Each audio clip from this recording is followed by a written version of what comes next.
ರಷ್ಯಾದಲ್ಲಿದ್ದಾರೆ ನಮ್ಮ ಮಠದ ಶಿಷ್ಯರು. ಮೊಟ್ಟ ಮೊದಲ ಬಾರಿಗೆ ಶಿಕ್ಷಣವನ್ನು ಕೊಟ್ಟಂತ ಮಠ ಇದು.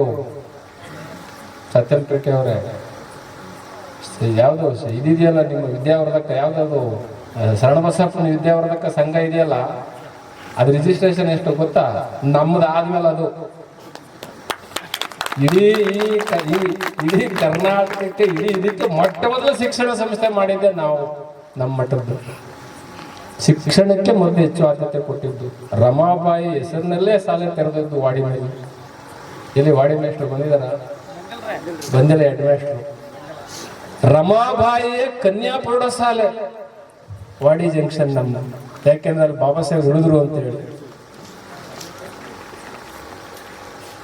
ಎಲ್ಲಿ ಶಿಕ್ಷಣ ಇರುತ್ತೋ ಅಲ್ಲಿ ಅಂಬೇಡ್ಕರ್ ಇರ್ತಾರೆ. ಎಲ್ಲಿ ಅಜ್ಞಾನ ಇರುತ್ತೆ ಅಲ್ಲಿ ಬಡತನ ಇರುತ್ತೆ, ದರಿದ್ರ ಇರ್ತದೆ. ಹಾಗಾಗಿ ಸಹೋದರಿ ನಮ್ಮ ಅಶ್ವಿನಿ ಮದನ್ಕರ್ ಹೇಳಿದ ರೀತಿಯಲ್ಲಿ, ಮತ್ತೆ ನಮ್ಮ ಸತ್ಯನಪೇಟರ್ ಹೇಳಿದ ಹಾಗೆ, ಕಲ್ಲು ದೇವರು ದೇವರಲ್ಲ. ಬಸವಣ್ಣ ಅವರು ಹೇಳಿರೋ ಮಾತು, ಕಲ್ಲು ದೇವರು ದೇವರಲ್ಲ, ಮಣ್ಣು ದೇವರು ದೇವರಲ್ಲ, ಮರ ದೇವರು ದೇವರಲ್ಲ, ತಾಮ್ರ ಇತ್ತಾಳೆಗಳಿಂದ ಮಾಡಿದ ದೇವರು ದೇವರಲ್ಲ, ಅಷ್ಟಾಷಷ್ಟಿ ದ್ವಾದಶ ತೀರ್ಥಗಳಲ್ಲ, ತನ್ನನ್ನು ತಾನು ತಿಳಿದಾತ ತಾನೇ ದೇವನೋಡ ಅಪ್ರಮಾಣ ಕೂಡಲ ಸಂಗಮ ದೇವ ಅಂತ ಬಸವಣ್ಣವ್ರು ಹೇಳಿದರು.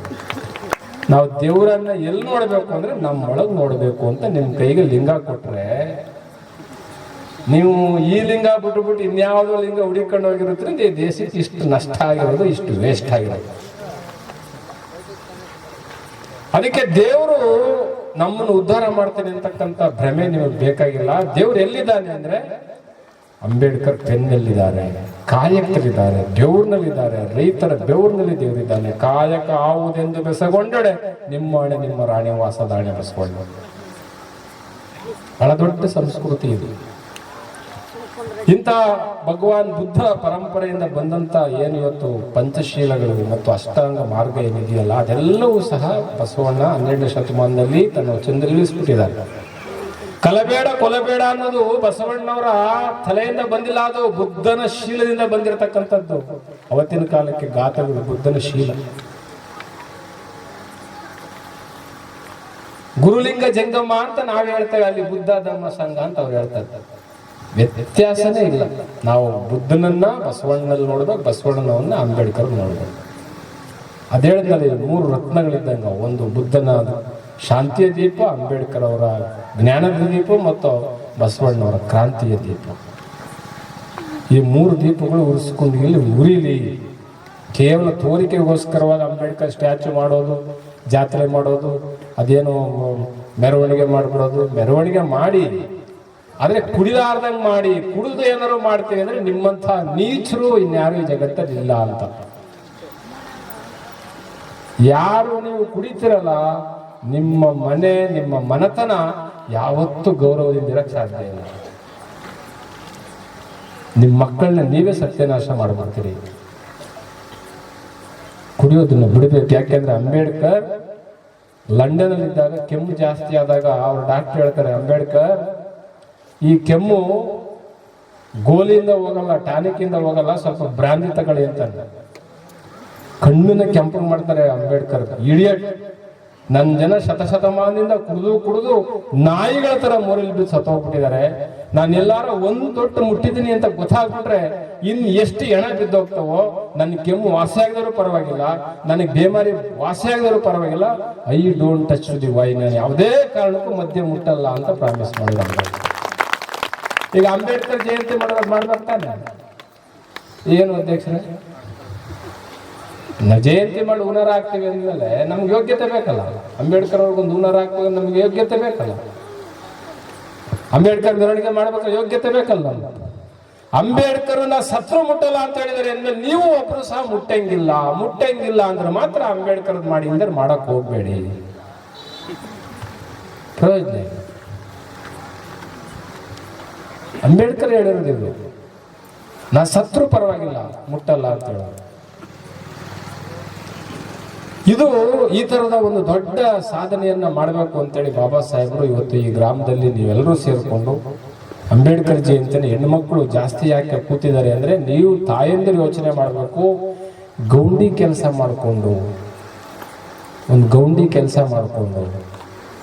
ಇರ್ತಕ್ಕಂಥವ್ರ ಮಕ್ಕಳು ಉನ್ನತ ಮಟ್ಟದ ವಿದ್ಯಾಭ್ಯಾಸ ಮಾಡಿ ಅಸಿಸ್ಟೆಂಟ್ ಕಮಿಷನರ್ ಆಗಿದ್ದಾರೆ.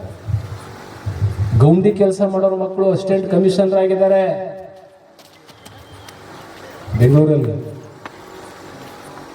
ನಮ್ಮ ಮಕ್ಕಳನ್ನ ಏನ್ ಮಾಡ್ಬೇಕು ನಾವು? ನಮ್ಮ ಮಕ್ಕಳನ್ನ ಎಷ್ಟು ಚಂದ ನೋಡ್ಬೇಕು ನಾವು?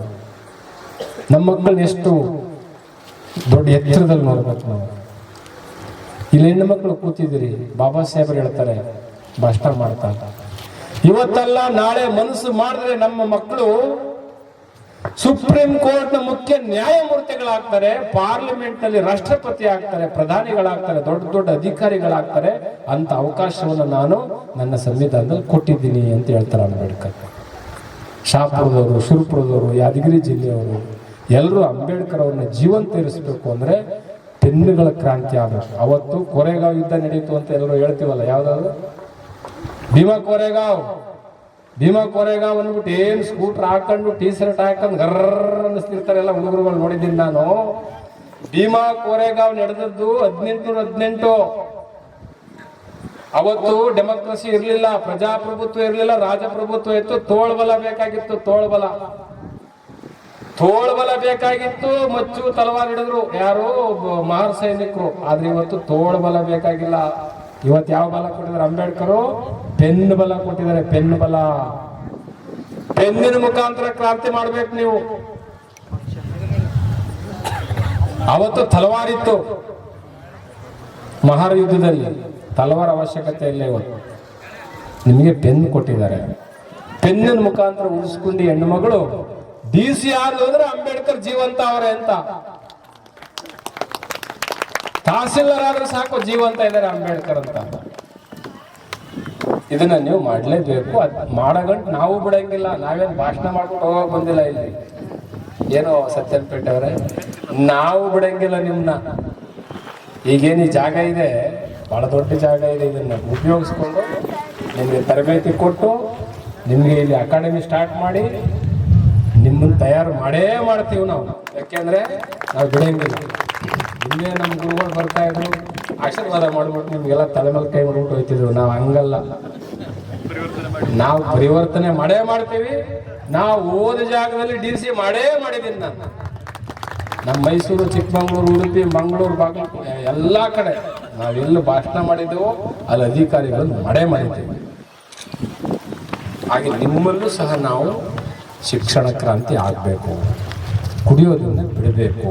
ಕುಡಿಯೋದನ್ನ ಬಿಟ್ಟಿಲ್ಲ ಅಂದರೆ ನಿಮಗೆ ನೀವೇ ಮಾಡ್ಕೊಳ್ಳೋ ದ್ರೋಹ, ನಿಮಗೆ ನೀವೇ ನಾಶ ಆಗ್ತೀರಿ. ಯಾರೂ ಸಹ ಕುಡಿಯೋ ಚಟಕ್ಕೆ ಹೋಗ್ಲಾರ್ದಂಗೆ ಮಕ್ಕಳಿಗೆ ಒಳ್ಳೆ ಶಿಕ್ಷಣ ಕೊಡಬೇಕು. ಶಿಕ್ಷಣ ಇವತ್ತು ಮಾರಾಟ ಆಗ್ಬಿಟ್ಟಿದೆ, ಒಳ್ಳೆಯವರು ಸೊತ್ತಾಗ್ಬಿಟ್ಟಿದೆ.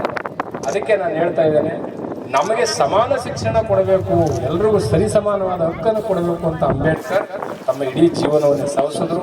ಅಂತ ಅಂಬೇಡ್ಕರ್ ಅವರ ಜಯಂತಿಯನ್ನ ಮುಂದಿನ ವರ್ಷ ಶಿಕ್ಷಣೋತ್ಸವ ಅಂತ ಮಾಡಿ ಕ್ರಾಂತಿಯ ಮುಖಾಂತರವಾಗಿ, ವಿಚಾರ ಕ್ರಾಂತಿಯ ಮುಖಾಂತರವಾಗಿ ಒಳ್ಳೆಯವ್ರನ್ನ ಕರೆಸಿ, ನಮ್ಮ ಒಳ್ಳೊಳ್ಳೆ ಸಾಹಿತ್ಯಗಳು ಸತ್ಯನಪೇಟೆ ಚೆನ್ನಾಗಿ ಮಾತಾಡಿದ್ರು. ದೇವರು ಒಂದ್ ತಕ್ಷಣ ಮಾತಾಡ್ತಾ ಇದ್ರಿ. ಮೊನ್ನೆ ಯಾರೋ ತೀರ್ಥ ಇಸ್ಕೊಳ್ಬೇಕಾದ್ರೆ ಮೊನ್ನೆ ಇಳ್ಕೊಂಡು ನಿಂತಿದ್ರೆ ತೀರ್ಥ ಹಿಡ್ಕೋವಾಗ ಮಂತ್ರ ಹೇಳ್ತಾ ಇದ್ದಾವ, ಹಿಮಂ ಗಂಗೆ ಚು ಗೋದಾವರಿ ಸಿಂಧು ಸರಸ್ವತಿ. ಅವನ ಕೈ ಕೊಟ್ಟರು ನೀರು ಯಾವುದು? ಬೋರ್ವೆಲ್ ನೀರು, ಬಾವಿ ನೀರು, ಮುನ್ಸಿಪಾಲ್ಟಿ ನೀರು. ಮಂತ್ರ ಏನ್ ಹೇಳ್ತಾನೆ? ಹಿಮಂ ಗಂಗೆ ಚು ಗೋದಾವರಿ. ಇವ್ರ ಅಪ್ಪ ಹೋಗಿನ ತರ ಕಲ್ಲಿಂದ ಅಲ್ಲಲ್ಲ, ಜನರಿಗೆ ಎಷ್ಟು ಅಲ್ಲಪ್ಪ ಕೊಡ್ತಿರೋದು ಮುನ್ಸಿಪಾಲ್ಟಿ ನೀರು, ಬಾವಿ ನೀರು, ನಲ್ಲಿ ನೀರು. ಅವನು ಹೇಳೋ ಮಂತ್ರ ಯಾವ್ದಂದ್ರೆ ಹಿಮಂ ಗಂಗೆ ಚು ಗೋದಾವರಿ. ಗಂಗಾ ಇಲ್ಲಿದ್ದ, ಯಮುನಾ ಇಲ್ಲಿದ್ದ, ಇವನು ತರಕ ಇವ್ರ ಅಪ್ಪ ಹೋಗ್ತಾನೆ ಅಲ್ಲಿಂದ. ಯಾರು ನಲ್ಲಿ ತಿರುಗಿಸ್ತಾರೆ ನೀರು ಬಂದದೆ, ಅದನ್ನ ಕೊಡುವಾಗ ಹಿಮಂ ಗಂಗೆ ಚು ಗೋದಾವರಿ ಏನು. ಅಲ್ಲಪ್ಪ, ಎಂತ ಮೋಸ ಮಾಡಿದ್ದಾರೆ ನಮಗೆ. ಹಂಗಾಗಿ ಯಾವ ದೇವರುಗಳು ಹೇಳಿದ್ದಾರೆ, ಕುವೆಂಪು 100 ದೇವರುಗಳನ್ನು ನೂಕಾಚೆ ದೂರ. ಯಾವ ದೇವರುಗಳು ನಿಮ್ ಉದ್ಧಾರ ಮಾಡಿಲ್ಲ. ನಿಮ್ಗೆ ರೇಷನ್ ಕಾರ್ಡ್ ಇವತ್ತು ಕೈ ಎತ್ತಿ ಅನ್ನಭಾಗ್ಯ ಎಷ್ಟು ಜನ ತಗತ್ತೆ ಇದೆ? Ration card, APL BPL ration ಕಾರ್ಡ್ಗಳು ರೇಷನ್ ಕೊಡ್ತಾರಲ್ಲ ಸೊಸೈಟಿ ಅಕ್ಕಿ 10 ಕೆಜಿ ಅಕ್ಕಿ ಕೊಡ್ತಾ ಇದಾರ ಇಲ್ವೋ? ಅನ್ನ ಭಾಗ್ಯದ ಹಿಂದೆ ಇನ್ನೊಬ್ಬ ಮಹಾಭಾಗ್ಯ ಇದ್ದಾನೆ. ಅನ್ನ ಭಾಗ್ಯದ ಹಿಂದೆ ಇನ್ನೊಬ್ಬ ಮಹಾಭಾಗ್ಯ ವಿಧಾತ ಯಾರು ಅಂದ್ರೆ ಡಾಕ್ಟರ್ ಬಾಬಾ ಸಾಹೇಬ್ ಅಂಬೇಡ್ಕರ್. ಅವತ್ತಿನ ಕಾಲಕ್ಕೆ ರೇಷನ್ ಕಾರ್ಡ್ ಕೊಡಬೇಕು ಅಂತ ಬ್ರಿಟಿಷರಿಗೆ ಮೊಟ್ಟ ಮೊದಲ ಬಾರಿಗೆ ಪತ್ರ ಬರೆದವರು. ಹಿರಾಕುಟ್ ಬಾಕ್ರ ನಂಗಲ್ ದಾಮೋದರ ನದಿ ಪ್ರವಾಹ ಜಾಸ್ತಿ ಆದಾಗ ಊಟ ಇರಲ್ಲ ಜನರಿಗೆ. ಬ್ರಿಟಿಷ್ ಗೌರ್ಮೆಂಟ್ಗೆ ಪತ್ರ ಬರೆದು ಇವರಿಗೆಲ್ಲ ರೇಷನ್ ಕಾರ್ಡ್ ಕೊಡಬೇಕು ಅಂತೇಳಿ ಪತ್ರ ಬರೆದಂತ ಮೊಟ್ಟ ಮೊದಲಿಗೆ ಅಂಬೇಡ್ಕರ್. ನಿಮಗೆ ರೇಷನ್ ಕಾರ್ಡ್ ಕೊಟ್ಟದ್ದು ಅಂಬೇಡ್ಕರ್, ಯಾವ ದೇವರು ಕೊಟ್ಟಿಲ್ಲ. ನಿಮ್ ರೇಷನ್ ಕಾರ್ಡು, ವೋಟರ್ ಕಾರ್ಡು, ನಿಮ್ BPL, APL, ನಿಮ್ಮ ಮಕ್ಕಳಿಗೆ ಹಾಸ್ಟೆಲ್, ಸ್ಕೂಲು, ಕಾಲೇಜು, ಫೀಸು ಎಲ್ಲವನ್ನ ಕೊಟ್ಟಂತವ್ರು ಬಾಬಾ ಸಾಹೇಬ್.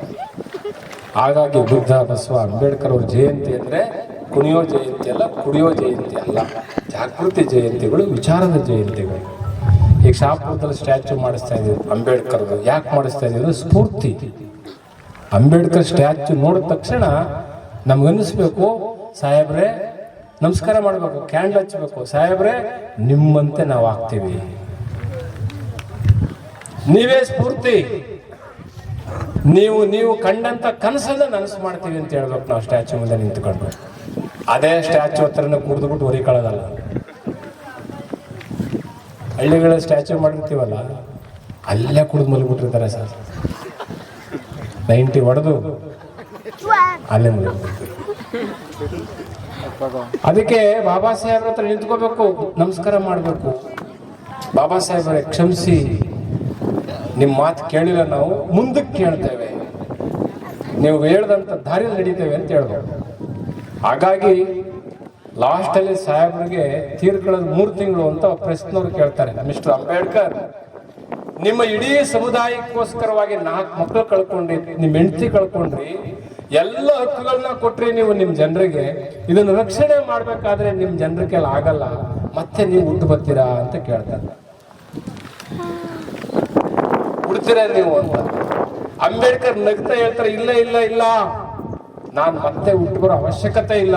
ಯಾಕೆ ಅಂದ್ರೆ ಮಲಗಿರ್ತಕ್ಕಂಥ ನನ್ನ ಜನರನ್ನ ಎಚ್ಚರ ಮಾಡಿದ್ದೀನಿ. ಅವ್ರು ಯಾವತ್ತೂ ಮಲಗಲ್ಲ, ಮಿಂಚಿನಂತೆ ಮಿಂಚ್ತಾರೆ, ಗುಡುಗ್ನಂತೆ ಗುಡುಕ್ತಾರೆ, ಸಿಡಿಲ್ನಂತೆ ಅಪ್ಪಳಿಸ್ತಾರೆ, ಒಂದೊಂದು ಗುಡಿಸ್ತಾರೆ. ಒಬ್ಬೊಬ್ಬ ಅಂಬೇಡ್ಕರ್ ಹುಡ್ತಾನೆ ಅಂತಕ್ಕಂಥ ನಂಬಿಕೆ ನನಗಿದೆ ಅಂತ. ಅರೇ ನಾನು ಉಡಲ್ರಿ, ನಾನು ಯಾಕೆ ಉಡಬೇಕು? ನನ್ನ ಜನರನ್ನ ಎಚ್ಚರ ಮಾಡಿದ್ದೀನಿ. ಅವ್ರು ಮಿಂಚ್ತಾರೆ, ಗುಡುಗ್ನಂತೆ ಗುಡುಕ್ತಾರೆ, ಸಿಡಿಲ್ನಂತೆ ಅಪ್ಪಳಿಸ್ತಾರೆ, ಒಂದೊಂದು ಗುಡಿಸ್ಲಲ್ಲಿ ಒಬ್ಬೊಬ್ಬ ಬಾಬಾ ಸಾಹೇಬ್ ಅಂತಾರೆ.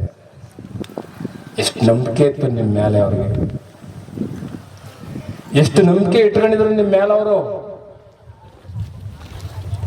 ನಾನು ಯಾಕೆ ಕೊಡ್ಬೇಕಪ್ಪ? ಒಂದೊಂದು ಗುಡಿಸ್ದಲ್ಲ ಒಬ್ಬೊಬ್ಬ ಅಂಬೇಡ್ಕರ್ ಬರ್ತಾನೆ. ಎಷ್ಟು ನಂಬಿಕೆ ನಿಮ್ಮ ಮೇಲಿತ್ತು ಅಂಬೇಡ್ಕರ್. ಅಂತ ಬಾಬಾ ಸಾಹೇಬ್ ಅಂಬೇಡ್ಕರ್ ಆಸೆನ ನಾವು ಈಡೇರಿಸಬೇಕು ಅಂದ್ರೆ ಮುಂದಿನ ವರ್ಷ ನೀವು ಶಿಕ್ಷಣ ಕ್ರಾಂತಿ ಮಾಡಬೇಕು. ಒಳ್ಳೆ ವಿದ್ಯಾವಂತನ ತಯಾರು ಮಾಡಬೇಕು, ವಿಚಾರವಂತನ ತಯಾರು ಮಾಡಬೇಕು, ಜಡ್ಜಿಗಳನ್ನ ತಯಾರು ಮಾಡಿ. ನಮ್ಮ ಮಠದಲ್ಲಿ ಈಗ ಅಲ್ಲಿ 8 ಜನ ಜಡ್ಜ್ ಆಗವ್ರೆ ಸರ್. ನಮ್ಮ ಸುನೀತಾ, ನಮ್ಮ ಚಾಂದಿನಿ ಡಿಸ್ಟ್ರಿಕ್ಟ್ ಜಡ್ಜ್ಗಳು. 2023ನೇ ಸಾಲಲ್ಲಿ ಸೆಲೆಕ್ಟ್ ಮಾಡ್ತಾ ಇದ್ರು. 8 ಜನ ಬೆಂಚ್ಗೋಸ್ ಘಾಟ್ ಗಲಾಟೆ ಮಾಡಿದ್ದಾರೆ. 3 ಸರಿ ಪಾಸ್ ಆಗಿದ್ರು ಯಾಕೆ ಮಾಡಿಲ್ಲ ನೀವು? 23 ವರ್ಷದೊಳಗೆ ಜಡ್ಜ್ ಮಾಡಿದಿರಿ ಬ್ರಾಹ್ಮಣ ಹೆಣ್ಮಗಳಿಗೆ. ನಮ್ಮ ಹೆಣ್ಮಗಳು 3 ಸರಿ ಪಾಸ್ ಮಾಡೋಣ ರ್ಯಾಂಕ್ ಅಲ್ಲಿ. ಕೊಟ್ಟಿಲ್ಲ ಅಂದ್ರೆ ಈಗಲೇ ಪ್ರೆಸ್ಗೆ ಹೋಯ್ತೀನಿ ಅಂದೆ, ಎಲ್ಲಿ ಅವ್ರಿಗೆ ಅವಮಾನ ಆಗುತ್ತೆ ಅಂತೇಳಿ ಸೆಲೆಕ್ಟ್ ಮಾಡ್ಬೋದು. ಜಡ್ಜ್ ಗಂಟ್ಕೊಂಡ್ಬಿಟ್ಟಿಲ್ಲ ನಾನು. ಚಾಂದಿನಿ ಬಿಜಾಪುರ ಇಲ್ಲೇ ಹೆಣ್ಣು ಮಕ್ಕಳು ಈ ದೇಶವನ್ನ ಕಟ್ಟಬೇಕು ಅನ್ನೋದು ಅಂಬೇಡ್ಕರ್ ಆಸೆ ಇತ್ತು. ಹಾಗಾಗಿ ನೀವು ನಿಮ್ಮ ಮಕ್ಕಳನ್ನ ಒಳ್ಳೊಳ್ಳೆ ಉನ್ನತ ಹುದ್ದೆಗಳಿಗೆ ಹೋಗ್ಲಿಕ್ಕೆ ವ್ಯವಸ್ಥೆ ಮಾಡಿ. ಅದ್ಯಾವುದೋ ದೇವ್ರು ಬಂತು, ಅಲ್ಲೊಂದು ಬಂತು, ಅದ್ಯಾವುದೋ ಮೊನ್ನೆ ಯಾವ್ದಾದ್ರು ಎಲ್ಲಮ್ಮ ಬಂದ್ಬಿಟ್ಲು ಅಂತ ಹೆಣ್ಣು ಏನೋ ಅಂತ ಅವಳು ಹುಡುಗಿ ಎಲ್ಲಮ್ಮ ಬಂದು ಅಂತೇಳಿ ಇದ್ಕೊ ನಾವು ಒಬ್ರು ಹೇಳ್ಕೊಟ್ಟಿದ್ದಲ್ಲಿ ಈಗ ಏನಾರ ಬತ್ತಾಳೆ ಅಂದ್ರೆ ನೀನೊಬ್ಬ ಎದ್ದು ನಿಂತ್ಕೊಂಡ್ಬಿಡು ಅಂತ ಹೇಳಿದ್ದೆ. ಜಮದಗ್ನಿ ಅಂತ ನೀನು ಹೋಗಿ ತೆಬ್ಕೊಳಕ್ ಹೋಗಿ ನಾಳೆಗೆ ಇಲ್ಲಿ ಎಲ್ಲಮ್ಮ ಅಂತ ಅಂತಿದ್ರೆ ಅಲ್ಲ. ನಾನು ಈ ವರ್ಷ 2-3 ವರ್ಷದಿಂದ ಎಲ್ಲ ಸ್ವಲ್ಪ ಶಿಸ್ತುಬದ್ಧವಾಗಿದ್ದಾರೆ. ಅವರಿಂದ ಖಂಡಿತವಾಗ್ಲೂ ಈ ಊರು ಪರಿವರ್ತನೆ ಆಗುತ್ತೆ ಅಂತ ನನಗೆ ನಂಬಿಕೆ ಇದೆ. ಹಾಗಾಗಿ ಅವ್ರ ಜೊತೆಯಲ್ಲಿ ಯಾವಾಗಲೂ ನಾನು ಇರ್ತೀನಿ ಅಂತಕ್ಕಂಥ ಮಾತುಗಳನ್ನ ಈ ಸಂದರ್ಭ ಕೇಳ್ತೇನೆ. ನನ್ನ ಜೊತೆ ಯಾವಾಗಲೂ ಇರ್ತೇನೆ. ಸಾಕಷ್ಟು ಜನ PDOಗಳು ತಯಾರು ಮಾಡಿದ್ದಾನೆ, ಸಾಕಷ್ಟು ಜನ EOಗಳನ್ನು ತಯಾರು ಮಾಡಿದ್ದೇನೆ ನಾನು. ಇಲ್ಲೂ ಸಹ ಸಾಕಷ್ಟು ಜನರನ್ನು ತಯಾರು ಮಾಡ್ತಕ್ಕಂಥ ಶಕ್ತಿ ನಮಗೆ ಇದೆ. ಅದು ಬಾಬಾ ಸಾಹೇಬರು ಕೊಟ್ಟಿದ್ದಾರೆ. ಆ ನಿಟ್ಟಿನಲ್ಲಿ ನಿಮಗೆ ಶಿಕ್ಷಣ ಕ್ರಾಂತಿ ಆಗಲಿ ಗ್ರಾಮದಲ್ಲಿ ಅಂತಕ್ಕಂಥ ಮಾತುಗಳನ್ನ ಹೇಳಿ ನಿಮ್ಮೆಲ್ಲರಿಗೂ ಶುಭ ಕೋರ್ತೇನೆ. ಜೈ ಭೀಮ್, ನಮೋ ಬುದ್ಧ.